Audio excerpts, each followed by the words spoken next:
नमस्कार दोस्तों, स्वागत है आपका मेरी YouTube चैनल जीएस प्लैनेट पर। आज 25 जुलाई 2021 की खबरों और उन पर प्रश्नों को देखेंगे। साथ ही साथ उससे जुड़ी हुई और भी जो चीज़ें एग्ज़ाम में कवर हो सकती हैं वो भी देखेंगे। लेक्चर शुरू करने से पहले एक चीज़ बता दें, आज MPPSC 2020 का प्री का एग्ज़ाम हुआ है। उसमें करंट अफेयर्स के सेक्शन से बहुत ज़्यादा क्वेश्चन तो नहीं आए थे, लेकिन 8-10 क्वेश्चन आए थे। ठीक है, और मैं आपको पता है कि करंट अफेयर्स को अभी 2 महीने से शुरू किया है। उसमें से मेरे जो हमने पढ़ाया था उसमें से 3 क्वेश्चन पूछे गए हैं। ठीक है, मतलब 7-8 क्वेश्चन, 8-10 क्वेश्चन टोटल पूछे गए हैं। तो 3 क्वेश्चन केवल 2 महीने के करंट अफेयर से पूछे गए हैं। एक, जब मैं क्लासेस चल रही थी तो फेब महीने में मैंने करंट का लेक्चर लिया था, तो 1-2 क्वेश्चन वहाँ से भी आया हुआ है। ठीक है, तो लगभग मैंने ज़्यादा पढ़ाया नहीं है, फिर भी जितना पढ़ाया है तो 5 क्वेश्चन सीधे सीधे पूछ लिए गए हैं। ठीक है, एक क्वेश्चन जैसे आप जो पढ़ रहे होंगे आपको पता ही होगा, अभी 3 दिन पहले डिस्कस किया था कि भारत में पहली महिला खिलाड़ी जिन्होंने ओलंपिक में पदक जीता है, तो कौन है वो? कर्णम मल्लेश्वरी। वो सीधे सीधे प्रश्न आया है। एक और प्रश्न पूछा गया है कि अंतर्राष्ट्रीय ओलंपिक जो समिति है उसका मुख्यालय है, इंटरनेशनल ओलंपिक कमेटी, उसका स्विट्ज़रलैंड में है, तो वो भी पूछा गया है। तो ये 2 क्वेश्चन सीधे पूछे। उसके पहले पूछा गया है कि जैसे फरवरी में मैंने करंट अफेयर्स का क्लास लिया था, तो उसमें बताया था कि प्रधानमंत्री ने चौरी चौरा क्या होता है, कांड हुआ था इतिहास में, 1922 में हुआ था, तो उसका शताब्दी समारोह का आयोजन किया था बिहार से। ठीक है, तो वो भी पूछा गया है कि प्रधानमंत्री ने किस शताब्दी समारोह का जो है उद्घाटन किया था। तो उसमें ऑप्शन में सही होगा आंदोलन चौरी चौरा, इस तरह से क्वेश्चन था। तो 3 क्वेश्चन तो यहाँ सीधे आ गए, समझ में आ रहा है। तो कई सारे ऐसे क्वेश्चन आए हैं, कुछ इनडायरेक्टली भी आए हैं, तो आप टेंशन मत लीजिए। जो पढ़ाया जा रहा है उस पर मैं ये नहीं कह रहा आँख मूंद कर विश्वास के, लेकिन फिर भी इतना ट्रस्ट कीजिए। क्वेश्चन की जो क्वालिटी मैं रखता हूँ बहुत ही ज़बरदस्त है ये क्वालिटी। ठीक है, सारे ऐसे क्वेश्चन मैं बनाता हूँ जो किसी न किसी एग्ज़ाम में आ सकते हैं, चाहे वो वनडे एग्ज़ाम हो, चाहे सिविल सर्विसेज के एग्ज़ाम हो, स्टेट के एग्ज़ाम हो, कहीं भी आ सकते हैं। तो भरोसा बनाए रखिए और ज़्यादा से ज़्यादा वीडियो को देखिए, खुद भी बेनिफिट होइए और जो भी आपके यार दोस्त हैं उनको भी कहिए। ठीक है, तो शुरू करते हैं आज का लेक्चर।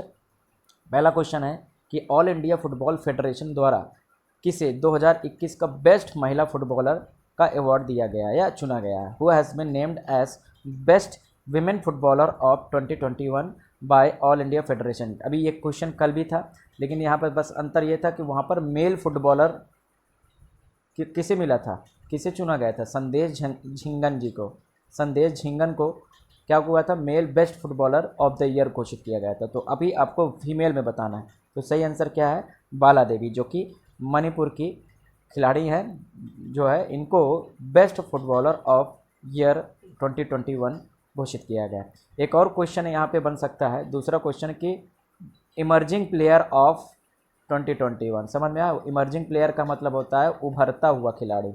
तो महिला की कैटेगरी में किसे मिला है? तो वो मनीषा कल्याण जी को मिला है। किसे मिला है? मनीषा कल्याण जी को emerging player of the year घोषित किया गया है। और इनको क्या किया गया? Best footballer. ठीक है, जैसे अगर हम बात करें मेल कैटेगरी में संदेश झिंगन जी हैं जिनको बेस्ट फुटबॉलर बोला गया है। और दूसरा क्या था, याद करो, सुरेश सिंह जी को क्या बोला गया है? Emerging player of the year. तो ये चारों याद रखिएगा, ये क्वेश्चन निश्चित तौर पे पूछे जा सकते हैं। ठीक है ये न्यूज़ है, आप पढ़ लीजिएगा, जो भी चीज़ें थी मैंने आपको बता दिया। ठीक है, सेकंड क्वेश्चन देखते हैं आज का कि हाल ही में यूनेस्को के द्वारा, ये निश्चित तौर पर क्वेश्चन पूछा जाएगा, नोट करके रख लीजिए। जो अक्टूबर में MPPSC प्री होगा, या आपको बता दें MP पुलिस होगा, ठीक है, और बाकी नेशनल लेवल पर भी जो एग्ज़ाम होने वाले हैं। अच्छा, एक और न्यूज़ है कि SSC IBPS और रेलवे के अब सभी एग्ज़ाम मर्ज होकर कहाँ पे जाएंगे? CET। तो पहला CET का एग्ज़ाम जनवरी 2021 में आयोजित होगा। ठीक है, इसको लेकर मैं एक स्पेशल वीडियो बना दूंगा कि कैसे एग्ज़ाम पैटर्न रहेगा, क्या क्या चीज़ें आपको कवर करनी है, वो सारा मैं चीज़ें एक बार पूरी तरह से नोटिफिकेशन या डायरेक्शन आ जाए तो मैं आपको बता दूंगा। फिलहाल इस क्वेश्चन को देखते हैं। ये निश्चित तौर पर आने वाला क्वेश्चन है कि हाल ही में यूनेस्को के द्वारा मध्य प्रदेश के किन 2 स्थलों को हिस्टोरिकल अर्बन लैंडस्केप प्रोजेक्ट में शामिल किया है। Which 2 sites in Madhya Pradesh have been included in the list of historical urban landscape projects by UNESCO. ठीक है, सांची व ग्वालियर, सांची व भीमबेटका, ओरछा एंड ग्वालियर या ओरछा एंड सांची। तो सही आंसर इसका क्या है, ओरछा एंड ग्वालियर। ओरछा और ग्वालियर 2 स्थलों को हिस्टोरिकल अर्बन लैंडस्केप प्रोजेक्ट में शामिल किया गया है, किसके द्वारा, यूनेस्को के द्वारा। ठीक है, देख लेते हैं न्यूज़। ये देखिए हिंदी में, यूनेस्को सहेजेगा ग्वालियर और ओरछा शहर। देखिए ये जो स्कीम है ये यूनेस्को की स्कीम है, हिस्टोरिकल अर्बन लैंडस्केप प्रोजेक्ट। इसमें क्या किया जाता है, जितने भी हिस्टोरिकल साइट्स हैं जो इसमें शामिल की जाएंगी उनके डेवलपमेंट का प्लान कौन तय करेगा, यूनेस्को। इस तरह से डेवलपमेंट हो ताकि जो है उनकी जो हिस्टोरिकल जो एविडेंसेस है, एविडेंस कह रहे हैं, हिस्टोरिकल जो ट्रेसेस हैं या उनकी जो पहचान है वो पहचान कभी भी भंग ना हो, धूमिल ना हो। जैसे आपको पता है अभी कल की न्यूज़ है कि क्या किया है यूनेस्को ने, लिवरपूल को क्या किया था, यूनेस्को की साइट से हटा दिया था, वर्ल्ड हेरिटेज साइट से। क्यों, क्योंकि वहाँ की जो ऐतिहासिकता थी वो धीरे धीरे ख़त्म हो रही है, वहाँ उसको नए तरीके से डेवलप किया जा रहा है। तो ओवर डेवलपमेंट के कारण इसको क्या कर दिया गया भाई, जब आपकी ऐतिहासिक पहचान बची ही नहीं, आपकी कल्चरल जो आइडेंटिटी थी वो आपने ख़त्म कर दी, तो काहे का जो वर्ल्ड हेरिटेज साइट अब बचेगा, समझ में आ रहा है। तो इसीलिए ऐसे बहुत सारे जो शहर हैं उनको यूनेस्को अगर इसमें जो है इसमें इस लिस्ट में डाल दिया जाता है तो यूनेस्को के प्लान के हिसाब से उसकी डेवलपमेंट होगी। इसमें सारा कुछ वही लिखा है जो मैं आपको बता रहा हूँ, ठीक है।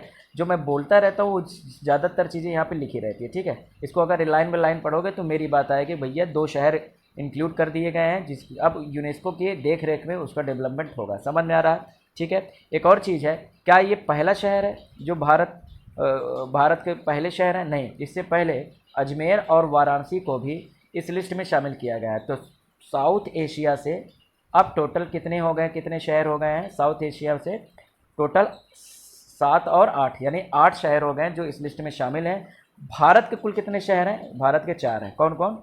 अजमेर, वाराणसी, ग्वालियर और ओरछा, ठीक है, समझ में आ रहा है। दूसरी बात क्या है कि इन शहरों के बारे में थोड़ा सा चलो अभी आगे डिस्कस कर लेंगे, ठीक है। हाँ, तो मध्य प्रदेश के बारे में बात कर लेते हैं। मध्य प्रदेश का ये मैप है, इसमें देखिए जो है उत्तर प्रदेश, राजस्थान, गुजरात, महाराष्ट्र और छत्तीसगढ़ राज्यों से घिरा हुआ है। इसकी स्थापना कब हुई थी? 1956 में हुई थी। याद रखिए, एक एक लाइन याद रखिएगा, एग्जाम में पूछे जाते हैं। 1956 नवंबर 1 में इसकी स्थापना हुई थी। इसके पहले ये सेंट्रल प्रोविंस के नाम से जाना जाता था। किस नाम से जाना जाता था? इसका जो अधिकांश भाग है सेंट्रल प्रोविंस था, यानी कि केंद्रीय प्रांत या केंद्रीय प्रांत इसे बोलते थे। और इसमें जो ये वाला हिस्सा था, ये भोपाल वाला रीजन, ये भोपाल अलग रियासत हुआ करती थी, विंध्य रियासत हुआ करती थी। तो अलग अलग रियासतें थी और एक जो ब्रिटिश यहाँ पे राज्य था वो सेंट्रल प्रोविंस के नाम से जाना जाता था, ठीक है। नवंबर 1956 में ये स्थापित होता है। इसके मुख्यमंत्री प्रेजेंट में कौन है? मामा जी शिवराज सिंह चौहान जी। और गवर्नर अभी रिसेंटली बनाए गए हैं मंगू भाई सी पटेल जी, ठीक है। अभी इससे पहले आनंदीबेन पटेल जी थी, उनको अतिरिक्त प्रभार दिया गया था। अब मंगू भाई सी पटेल एक परमानेंट राज्यपाल बना दिया गया है। कैपिटल क्या है? भोपाल है, ठीक है। नेशनल पार्क अगर हम बात करें तो नेशनल पार्क यहाँ पर कौन कौन है? देखिए कुल 11 नेशनल पार्क हैं। किसी किसी किताब में 12 लिखा है, हालांकि वो 12 नहीं है, सिर्फ 11 है, ठीक है। 11 नेशनल पार्क है, जो कि भारत में सबसे ज़्यादा नेशनल पार्क किसी राज्य में अगर हैं तो कहाँ है सबसे ज़्यादा? वो मध्य प्रदेश में, ठीक है। 11 नेशनल पार्क है, जिसमें से कौन कौन है? माधव, पन्ना, संजय, बांधवगढ़, कान्हा किसली, पेंच, फॉजिल, सतपुड़ा, वन विहार, कुनो। कुनो को अभी लेटेस्ट शामिल किया गया, इसे पालपुर कुनो भी कहा जाता है। पहले ये वाइल्ड लाइफ सेंचुरी हुआ करता था। ध्यान दीजिए, फॉजिल जो पार्क है यानी जीवाश्म जो नेशनल पार्क है, ये 2 हैं, दोनों सबके सब कहाँ हैं? दोनों के दोनों कहाँ हैं? मांडला में, ठीक है। तो किताब में 12 अगर दिया है नेशनल पार्क, तो इसका मतलब ये नहीं है, वो दोनों नेशनल पार्क को अलग अलग कर दिया गया है, ठीक है। फॉजिल के 2 फॉजिल पार्क हैं, एक दोनों के दोनों कहाँ है? मांडला डिस्ट्रिक्ट में है। इसका कुछ हिस्सा डिंडोरी डिस्ट्रिक्ट में भी पड़ता है, समझ में आया? तो 2 डिस्ट्रिक्ट में ये पाए जाते हैं, मांडला में ज़्यादातर है और दूसरा डिंडोरी में। माधव कहाँ पर है? माधव है भैया यहाँ पर, क्या कहते हैं कि माधव नेशनल पार्क अशोकनगर शिवपुरी में है, शिवपुरी में है। पन्ना नेशनल पार्क पन्ना में है। संजय जो है सीधी में है। बांधवगढ़ जो है ये उमरिया और शहडोल के बीच में है। कान्हा किसली कहाँ पर है? कान्हा किसली है आपका ये कहाँ है? बालाघाट में। कहाँ है? बालाघाट में, ठीक है, ये रहा बालाघाट, बालाघाट में है। और सतपुड़ा, पेंच कहाँ पर है? पेंच भी सिवनी में है, ठीक है। और फौजिल कहाँ है? फौजिल जो है मैंने आपको बताया मांडला और डिंडौरी के बीच में है। वन विहार सतपुड़ा कहाँ है? होशंगाबाद में है। वन विहार कहाँ है? भोपाल में है, ठीक है। और कुनो कहाँ है? कुनो है अभी लेटेस्ट जो आया है, ये श्योपुर में है। कहाँ पर है? श्योपुर में, ठीक है। तो अलग अलग नेशनल पार्क हो गए। बायोस्फीयर रिजर्व की बात करें तो यहाँ पर 3 बायोस्फीयर रिजर्व हैं जो कि किसी भी राज्य में सर्वाधिक हैं। पंचमढ़ी जो कि होशंगाबाद में है, यहाँ पर बायोस्फीयर रिजर्व है। दूसरा है पन्ना, पन्ना जिले में है, ठीक है, नेशनल पार्क, ओ सॉरी बायोस्फीयर रिजर्व। और तीसरा है अमरकंटक, ठीक है, अमरकंटक जो कि अनूपपुर जिले में है, ठीक है। इसके अलावा वर्ल्ड हेरिटेज साइट अगर विश्व विरासत स्थल की बात करें तो कई सारे हैं। सांची जो कि कहाँ है? रायसेन कहाँ है? रायसेन डिस्ट्रिक्ट, यहाँ पे है सांची। भीमबेटका, भीमबेटका भी कहाँ है? रायसेन डिस्ट्रिक्ट में है, ठीक है। खजुराहो, खजुराहो कहाँ है आपका? आपको पता ही है खजुराहो, अब बताइए कहाँ पर है? खजुराहो ये छतरपुर में है, ठीक है। तो अलग अलग ये साइट्स हैं, एग्जाम में पूछी जाती हैं, ठीक है। इसके अलावा जो ओरछा को अभी शामिल किया गया, ओरछा निवाड़ी डिस्ट्रिक्ट में है। कहाँ पर? निवाड़ी जो कि टीकमगढ़ डिस्ट्रिक्ट को काट के अभी हाल ही में बनाया गया है, ठीक है। तो ओरछा भी आगे जाकर वर्ल्ड हेरिटेज साइट में शामिल होगा क्योंकि टेंटेटिव लिस्ट में वो शामिल हो चुका है। इसके अलावा यूनेस्को की बात कर लें तो पूरी दुनिया में जो इसका फुल फॉर्म देखिए, united nation educational scientific and cultural organisation. कुल मिला के किसी भी प्लेस का अगर कल्चरल इतिहास रहा है, गौरवशाली इतिहास रहा है, तो उसको संजोना ताकि वहाँ की पहचान को बनाया जा सके। तो इस तरह के काम के लिए यूनाइटेड नेशन ने इसका गठन किया हुआ। यूनाइटेड नेशन की एक स्पेशलाइज्ड एजेंसी है। इसका हेडक्वार्टर कहाँ है? पेरिस में। कहाँ है? पेरिस में। यूनेस्को का हेड इस समय कौन है? ऑड्रे एजुले, ठीक है, ऑड्रे एजुले इसके जो है हेड है। और यूनेस्को की स्थापना कब हुई थी? 1945 में। तो ये यूनेस्को के बारे में हो गया, ये मध्य प्रदेश के बारे में हो गया, ओरछा के बारे में। अच्छा, एक और चीज़ है आपको कमेंट करना है कि ओरछा सिटी किस राजा ने बसाया था, ठीक है, किस राजा ने बसाया था। अच्छा, मैंने लिख दिया, फिर भी आप लोग देख के बताइएगा कि कौन से राजा ने बसाया था, ठीक है, ये भी पूछा जा सकता है। अगला क्वेश्चन तीसरा आज का, कि टोक्यो ओलंपिक 2020 में मीराबाई चानू ने रजत पदक यानी सिल्वर मेडल हासिल किया है, वह किस खेल से संबंधित है? बहुत ही गर्व का विषय है कि पहले ही दिन भारत ने कोई मेडल जीता। ये पहली बार ओलंपिक के इतिहास में हुआ है। Mirabai Chanu has one silver medal in Tokyo Olympic 2020। She is associated with which sport? तो उन्होंने किस खेल में जीता है? वेट लिफ्टिंग में। वेट लिफ्टिंग में ये दूसरा पदक है। इससे पहले कर्णम मल्लेश्वरी जी ने जीता था, जो कि केरल की वेट लिफ्टिंग है। और ये क्वेश्चन कर्णम मल्लेश्वरी वाला ये आज ही MPPSC प्री में आया हुआ है, ठीक है।